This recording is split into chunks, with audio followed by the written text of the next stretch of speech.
우리는 살면서 많은 그런 풍족함을 누리길 바랍니다. 바로 풍년이죠. 풍년이 들길 원한다는 뜻입니다. 풍년은 바로 풍요의 상징이고 충만해지는 것의 상징이기 때문입니다. 반대로 흉년은 어떻습니까? 흉년 겪고 싶으십니까? 다들 아니라고 말씀하시네요. 네, 그렇습니다. 흉년은 바로 결핍의 상징이기 때문입니다. 그리고 모자람의 상징이기도 합니다. 그래서 사람들은 흉년이 오지 않기를 바랍니다. 자, 그럼 생각해 보겠습니다. 만약 우리에게 풍년이 계속된다라고 생각해 보겠습니다. 그럼 풍요롭기만 하면 과연 좋을까요? 먹을 것이 넘쳐납니다. 계속 넘쳐납니다. 매년 수확이 끊임없이 계속 넘쳐납니다. 그렇다면 농산물의 가격은 어떻게 될까요? 농산물의 가격은 아무래도 하락하게 되겠죠. 풍요로움은 있지만 이제 걱정은 결핍이 없기에 사람은 점점 풍요로움에 취해서 의욕이 떨어지게 됩니다. 내가 아무것도 하지 않아도 풍요로워지기 때문에 굳이 일할 필요를 못 느끼는 것입니다. 계속된 풍년은 앞서 언급한 것처럼 농산물의 가격을 떨어뜨린다라고 말씀드렸습니다. 바로 농사를 짓는 사람들에게는 오히려 해가 된다는 것입니다. 그럼 반대로 흉년만 있다고 생각해 보겠습니다. 결핍은 사람의 원동력입니다. 내가 가진 것이 없기에 가지려고 애를 씁니다. 우리나라는 일제 강제 합병에 의해 약 36년간 수탈당했습니다. 광복 이후의 3년간은 동족 상잔의 비극으로 국토가 전반적으로 황폐해졌습니다. 그 당시 동남아 국가들, 아프리카 국가들과 비교해 보았을 때도 국민소득이 훨씬 아래였습니다. 그러나 이러한 결핍은 우리나라를 일으키는데 아주 큰 원동력이 되었습니다. 경제를 발전시켰고 죽기 살기로 우리의 자녀들을 공부시켰습니다. 그래서 그 영향으로 가난을 극복하고 이제는 원조받는 나라에서 원조하는 나라가 되었습니다. 이렇게 보면 풍요롭기만 해서 과연 좋은 것도 아니고 모자란다 해서 무조건 나쁘다라고만 말할 수도 없습니다. 그래서 풍년과 흉년은 언제든지 올 수 있기에 우리는 그것을 기억하고 준비할 필요가 있는 것입니다. 오늘 말씀은 풍년과 흉년의 때를 각각 겪은 인물이 등장합니다. 바로 요셉입니다. 요셉의 삶을 통해 하나님께서 오늘 우리에게 주시는 말씀을 함께 살펴보는 시간을 갖도록 하겠습니다. 요셉의 어린 시절은 풍년이었습니다. 야곱의 사랑하는 아내 라헬의 아들이었고 노년에 얻은 아들이었기에 더욱더 사랑받았습니다. 다른 형제들의 잘못을 고하는 사람이기도 했지만 아버지의 사랑을 독차지했습니다. 얼마나 아꼈던지 채색 옷을 입고 다녔습니다. 요셉에게는 풍년과 같은 시기였지만 형제들에게는 흉년과 같은 시간이었습니다. 내가 아무리 노력해도 아버지에게 받을 수 있는 사랑이 한정되어 있기 때문에 요셉에게 가는 그 사랑을 빼앗을 수가 없었습니다. 그래서 결국 형제들은 한 가지 수단을 강구하기 시작합니다. 바로 요셉을 아버지에게서 떼어놓는 것이었습니다. 결국 이스마엘 사람들에게 요셉을 팔게 되었습니다. 이 상황으로 볼 때 요셉의 잘못은 무엇입니까? 형제들의 잘못을 이야기하는 것과 우리가 요셉을 잘 아는 것처럼 꿈 얘기하는 것이 전부였습니다. 형제들의 잘못을 이야기한다는 것은 형제자매들 사이에서 빈번하게 일어나는 일입니다. 자신에게 관심을 더 달라는 뜻입니다. 아이들은 부모를 서로 차지하려고 애쓰기 때문에 누구나에게, 형제들에게는 무조건 일어나는 일입니다. 요셉에게 닥친 이러한 고난, 흉년은 요셉의 잘못이기란 보다는 오히려 아버지 야곱의 잘못이었습니다. 자녀들을 똑같이 사랑하지 않고 요셉만 편애하였기 때문에 일어난 일이었습니다. 이제 요셉은 이스마엘 상인들에 의해 애굽으로 들어갑니다. 여기서 요셉은 바로의 친위대장 보디발의 종으로 팔리게 되었습니다. 종의 신분이었기에 풍년이다 말할 수가 없습니다. 그의 신분이 종이었기에 지금 요셉의 신분은, 요셉의 시절은 흉년의 때다 말할 수 있습니다. 그러나 하나님께서 요셉과 함께 하셨습니다. 함께 하심으로 요셉이 형통하게 됨을 본인도 느끼고 그리고 보디발도 그 사실을 알게 되었습니다. 그로 인해 요셉은 종이지만 보디발의 가정총무로서 대소사를 관장하게 되었습니다. 가정총무를 맡음으로 귀족의 생활을 체험하고 경험할 수 있게 된 것입니다. 하나님께서 함께 하심으로 신부는 흉년이었지만 요셉은 풍년의 때를 맞이합니다. 요셉이 가정총무를 맡을 수 있었던 이유는 무엇입니까? 바로 하나님께서 함께 하셨기 때문입니다. 그리고 요셉이 그 역할을, 종의 역할을 잘 해냈기 때문에 가능한 일이었습니다. 하지만 인생사가 세용지마인 것처럼 주인 아내의 모함에 의해 옥에 갇히게 됩니다. 그러나 하나님께서는 요셉과 함께 하셨습니다. 옥에 갇혔으나 간수장에게 은혜를 입게 됩니다. 옥의 사물을 요셉이 다 관장하게 된 것입니다. 모함으로 인해 어려움을 겪었으나 바로 요셉에게는 흉년이었지만 하나님이 함께 하심으로 행정 전반을 담당하는 풍년의 때를 누리게 되었습니다. 사람은 저마다 반복되는 풍년과 흉년 속에서 살아갑니다. 우리가 삶에서 겪는 풍년과 흉년은 우리가 매년 겪는 계절의 변화와도 같습니다. 봄이 지나면 여름이 오고 여름이 지나면 가을과 겨울이 다가옵니다. 불과 얼마 전까지만 해도 저는 담임 목사님 앞에서 덥습니다. 더워서 죽겠습니다. 라고 고백했던 적이 있습니다. 그러나 얼마 전에는 바로 담임 목사님과 저는 서로를 마주보며 아우 날씨가 추워졌어. 금세 이제 히터를 틀고 살아야겠다라고 얘기를 나누었습니다. 바로 가을이 지나고 겨울이 왔기 때문입니다. 이제 완전한 겨울이 되기 전에 우리는 준비를 해야 합니다. 사람과 동식물은 혹한의 겨울을 나기 위한 준비를 합니다. 겨울잠을 자는 동물들은 겨우내 동굴이나 땅속에서 겨울잠을 자기 위해 자기의 보금자리를 만들고 잠을 자기 전까지 살을 충분히 살찌웁니다.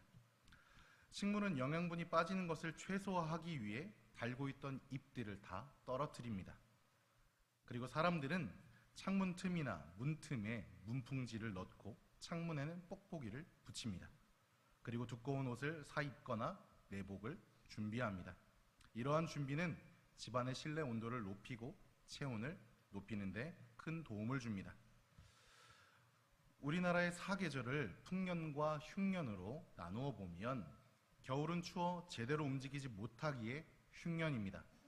그러나 이 흉년은 계속되지 않습니다. 겨울 뒤에는 바로 봄이 기다리고 있습니다. 따뜻해지는 시기가 되면 언제 추웠냐고 할 정도입니다. 그리고 따뜻한 날씨에 맞게 생명이 싹트기 시작합니다. 그러나 따뜻한 봄 이후에는 무더운 여름이 기다리고 있습니다. 기온으로 볼 때는 참으로 흉년입니다. 그러나 여름의 무더위는 꼭 필요합니다. 내려쬐는 햇볕으로 농작물들이 자랄 양분이 되기 때문입니다. 그래서 식물이 성장하는데 여름만큼 중요한 때가 또 없습니다. 여름은 기온으로 볼 때는 흉년이지만 농작물의 성장으로 볼 때는 풍년이나 다름없습니다. 겨울은 또한 어떻습니까? 과연 흉년이기만 한 시간입니까? 땅도 생명이기에 쉬는 시간이 필요합니다. 겨울은 바로 지력을 회복하는 시기입니다. 쉼의 입장으로 볼 때 겨울은 풍년의 시간입니다. 그래서 선조들은 정월에 쥐불놀이와 같은 놀이를 하면서 밭이나 논에 볏짚을 태운 것으로 걸음을 삼고 지력을 회복시켰습니다. 결국 풍년만 있다고 해서 좋지는 않고 흉년만 있다고 해서 반드시 나쁘다 할 수 없는 이유가 바로 여기에 있습니다. 그래서 풍년의 때는 언젠가 다가올 흉년을 대비해야 합니다. 흉년의 때에는 다시 올 풍년을 기다리며 그 힘든 시간을 견뎌야 합니다. 풍년과 흉년은 성장하고 생명을 얻는 과정이라고 말할 수 있습니다. 그래서 요셉의 삶을 보면 풍년과 흉년을 통해 요셉은 성장하는 모습들을 보이고 생명을 얻게 되는 그런 모습들을 우리는 살펴볼 수가 있습니다. 요셉은 그래서 풍년과 흉년을 남들보다 세게 겪었다 말할 수 있습니다. 요셉은 라헬의 아들로서 다른 자녀들보다 야곱에게 더 사랑을 받았습니다. 야곱이 그에게 채색 옷을 입힌 것에서부터 요셉의 어린 시절은 풍년입니다. 그러나 야곱의 편애를 질투한 다른 형제들의 배신으로 요셉은 종으로 팔렸습니다. 흉년입니다. 종으로 팔린 흉년과 같은 삶이었습니다. 그러나 이 흉년 가운데서도 하나님께서는 함께 하셨습니다. 오늘 함께 읽진 않았지만 창세기 39장 2절과 3절에는 그때를 이렇게 언급하고 계십니다. 여호와께서 요셉과 함께 하심으로 그가 형통한 자가 되어 그의 주인 애굽 사람의 집에 있으니 그의 주인이 여호와께서 그와 함께 하심을 보며 또 여호와께서 그의 범사에 형통하게 하심을 보았더라. 함께 하심을 통해 요셉은 친위대장 보디발의 가정 총무를 맡게 되었습니다. 함께 하심으로 그의 삶이 풍년을 누리게 된 것입니다. 그러나 주인 아내의 모함으로 옥에 갇히게 됩니다. 이 또한 흉년을 겪습니다. 하지만 흉년의 시간에도 하나님께서는 요셉과 함께 하셨습니다. 39장 21절과 22절에 이렇게 또한 증거합니다. 여호와께서 요셉과 함께 하시고 그에게 인자를 더하사 간수장에게 은혜를 받게 하심에 간수장이 옥중 죄수를 다 요셉의 손에 맡김으로 그 재반 사물을 요셉이 처리하고 그의 신분은 종이고 죄수였기에 흉년입니다. 그러나 그가 누린 그런 혜택들을 보면 풍년이다 말할 수 있습니다. 그곳에서 또한 요셉은 술 맡은 관원장을 만나게 되고 떡 굽는 관원장도 만났습니다. 그리고 그들의 꿈을 해석함으로써 추후에 술 맡은 관원장을 통해 바로에게 천거되었습니다.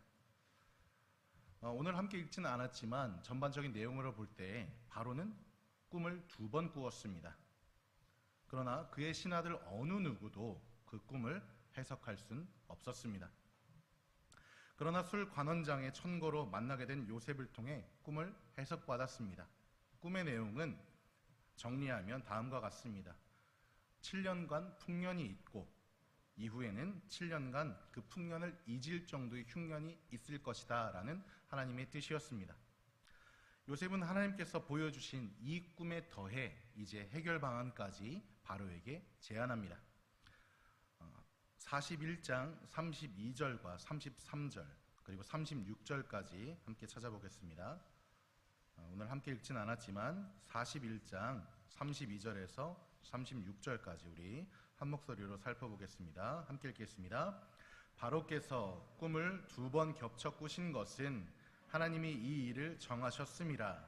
하나님이 속히 행하시리니 이제 바로께서는 명철하고 지혜 있는 사람을 택하여 애굽 땅을 다스리게 하시고 바로께서는 또 이같이 행하사 나라 안에 감독관들을 두어 그 7해 풍년에 애굽 땅의 5분의 1을 거두되 그들로 장차 올 풍년의 모든 곡물을 거두고 그 곡물을 바로의 손에 돌려 양식을 위하여 각 성읍에 쌓아두게 하소서. 이와 같이 그 곡물을 이 땅에 저장하여 애굽 땅에 임할 7해 흉년에 대비하시면 땅이 이 흉년으로 말미암아 망하지 아니하리이다. 아멘. 요셉이 바로에게 제안한 그 방법은 바로 명철과 지혜 있는 자를 세우는 것, 그리고 풍년의 때 흉년을 대비하여 5분의 1씩 그 곡물을 저장하는 것에 있었습니다. 꿈을 해석하고 꿈에 대해 해결 방안까지 제안한 요셉을 본 바로와 그의 모든 신하들은 이 모습을 좋게 보았다, 좋게 여겼다라고 오늘 성경은 증거합니다. 그 후에 요셉은 어떻게 됩니까? 바로 다음에 2인자의 자리에 위치하게 되었습니다. 그리고 이름 또한 사브넷 바네아라는 이름 또한 받게 되었습니다. 그리고 유력자인 제사장 보디베라의 딸과 결혼까지 하게 되었습니다. 바로의 입장에서, 애굽의 입장에서는 절대 놓치고 싶지 않은 인재가 된 것입니다. 바로 인정받고 사랑받는 존재가 되었습니다. 오늘 요셉은 하나님의 인도하심을 따라 애굽의 두 번째 자리까지 올라갔습니다. 요셉이 애굽에서 두 번째 자리에 올라간 것은 꿈을 해석한 것도 있지만 풍년과 흉년의 때에 대비했고 견뎠기에 가능한 일이었습니다. 먼저 요셉의 풍년의 시기에 대해 살펴보면 요셉은 풍년의 시기에 대비했습니다. 흉년을 대비하여 준비한 것은 아니었지만 자신의 자리에서 최선을 다했습니다. 그 모습을 본 주인과 간수장은 요셉을 중요하게 사용하였습니다. 바로 가정총무와 간수장을 대신해서 옥의 전반을 담당하는 그런 사무를 맡겼습니다. 이 모습을 성경에서는 하나님께서 함께 하셨고 이 함께 하심을 그 주인들이 보았다라고 증거합니다. 또한 총리의 자리에 오른 뒤에는 풍년의 때에 안주하지 않고 흉년의 때를 대비합니다. 각 곡물의 5분의 1을 거두어 각 성에 저장했습니다. 그리고 애굽의 온 땅을 순찰하여 각 지방을 파악했습니다. 자신에게 맡겨진 일을 충실히 했다는 것을 우리는 살펴볼 수가 있습니다. 그리고 요셉은 흉년의 때에 견뎠습니다. 종으로 팔렸을 때 요셉은 인생을 포기할 수도 있었습니다. 형제들에게 배신당했기 때문입니다. 아무리 형제들의 잘못을 고발하고 자신이 섬김을 받을 것이다 라는 내용의 꿈을 이야기를 했더라도 질투의 근본적인 원인은 요셉보다 야곱에게 있음을 우리는 알고 있습니다. 그러나 종으로 팔렸던 곳에서 요셉은 자신의 역할을 다합니다. 또한 주인의 아내에게 모함을 받아 옥에 갇혔을 때도 묵묵히 간수장을 대신하여 일을 함으로 그 시간을 견뎌냅니다. 그리고 술 맡은 관원장을 만나 그의 꿈을 해석해주고 자신의 억울함을 풀어줄 것을 하소연하고 기대했지만 잊혀졌습니다. 약 2년의 시간 동안 잊힘당하였으나 그 시간 또한 견뎌냅니다. 오히려 요셉이 겪은 이 흉년의 시간은 요셉에게 전화위복이 되었습니다. 친위대장 보디발의 집에서 가정총무로서 귀족의 삶을 배웠고 간수장을 대신해 옥을 관리함으로 행정 전반의 모든 것을 배웠습니다. 그리고 술 맡은 관원장의 꿈을 해석해 주므로 2년 뒤에는 죄인의 신분에서 바로의 앞에 서는 그런 위치에까지 오르게 된 것입니다. 이 모든 것은 풍년의 때와 흉년의 때에 각각 대비하고 견뎠기 때문에 가능한 것입니다. 이제 오늘 말씀에서는 7년의 풍년 후에 7년의 흉년이 찾아왔다 말씀합니다. 하나님께서 말씀하시는 것이 이루어지는 순간입니다. 오늘 말씀에 애굽을 포함한 각국에는 기근이 들었습니다. 그러나 애굽에는 먹을 것이 있었습니다. 풍년의 때에 하나님이 보여주신 꿈을 따라 대비하여 생명을 이어갈 수 있게 된 것입니다. 요셉을 통해 흉년을 대비한 저장한 곡식들로 애굽과 모든 각국의 백성들이 구원을 받았습니다. 이 모든 일이 결실을 맺게 된 요셉의 나이는 그때는 요셉의 나이가 30세였습니다. 17세부터 시작된 반복된 풍년과 흉년은 요셉이 준비되며 견디는 시간이었습니다. 그리고 이 시간은 요셉 스스로도 하나님께서 동행하심을 알게 되는 시간이었습니다. 마치 예수님께서 30세의 공생의 사역을 시작하시며 우리에게 생명의 떡이며 생명의 물이 되신 것처럼 예수님도 우리의 구원을 위해 견디시고 준비하셨습니다. 사역을 시작하시며 3번의 시험을 견디시고 이겨내셨고 고향 사람들의 배척을 견뎌내셨습니다. 종교 지도자들의 모함을 받으셨고 제자들의 배신도 견뎌내셨습니다. 그리고 십자가에서 겪으신 육체의 고통과 사람들의 조롱도 견뎌내셨습니다. 다 우리와 함께 하심을 나타내기 위함이었습니다. 예수님의 견딤과 준비는 우리를 위한 사랑이었고 은혜였습니다. 요셉과 함께 하신 것처럼 예수님을 통해 주님께서는 우리와 함께 하심을 보여주신 것입니다. 사랑하는 선돌교회 성도님들, 여러분들의 삶은 어떠하십니까? 지금 나의 삶은 풍년입니까? 아니면 흉년입니까? 풍년이라고 생각되시면 흉년을 대비해 준비하시기 바랍니다. 언제 흉년이 다가와 우리를 넘어지게 할지 모르기 때문입니다. 흉년을 겪고 계십니까? 나와 함께 하시는 주님을 기억하며 그 시간을 견뎌내시기 바랍니다. 우리는 그 흉년을 이겨낼 힘이 없으니 전쟁을 주관하시는 하나님께 맡겨야 합니다. 승리는 바로 하나님께 있습니다. 풍년과 흉년을 이길 힘은 주님께서 나와 함께 하심을 믿고 내게 주어진 자리에서 최선을 다하는 것입니다. 풍년이라고 풀어지는 것이 아니라 흉년이라고 왜 나에게 이러한 고난과 시련이 다가오는 것이냐라고 툴툴거리는 것이 아니라 나에게 다가올 미래를 준비하는 것에 있습니다. 그 준비 가운데 하나님께서는 생명의 길을 보여주십니다.